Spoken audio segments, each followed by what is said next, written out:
Good morning. कैसे हैं आप लोग? कुछ लाइनें हैं, शायद आपको पसंद आए। कहते हैं कर्मों का हिसाब तय है। मैंने देखा हिसाब से पहले अक्सर जख्म गहरे मिलते हैं। सत्ता के गलियारों में अत्याचारी लंबी आयु तक सम्मानित आसनों पर विराजते रहे और निर्दोष अपनी सत्यनिष्ठा का सबूत देते देते उम्र बिताते रहे। तब समझ आया, कर्मफल का सिद्धांत सिर्फ सहमे हुए प्राणों को जीते जी सीने से लगाए रखने वाली एक सांत्वना मात्र है।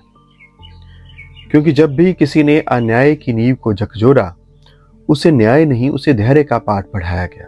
उसे उसका अधिकार नहीं, अगले जन्म का सुनहरा झांसा दिखाया गया। उसे प्रतिरोध की धार नहीं, बल्कि झुकी हुई प्रार्थनाएं सिखाई गई।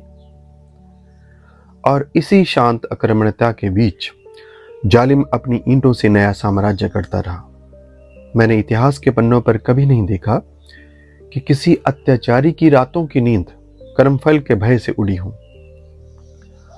आतंक और भय सदैव उसी की आंखों में तैरते रहे जिसकी देहरी पर सिर्फ आत्मसम्मान की राख बची थी।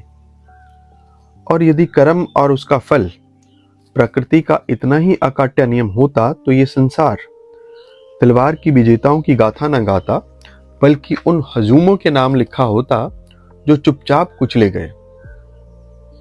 कड़वा सत्य तो यह है कि कर्मफल के प्रकट होने से पहले क्रूर शक्ति फलती फूलती है, अंधेरी सत्ता फल देती है और धन का अहंकार अपनी फसल काटता है। कर्म तो बस अंधेरे समंदर में मनुष्य को उसके अपने भीतर ही अक्षुण्य जिंदा रखता है।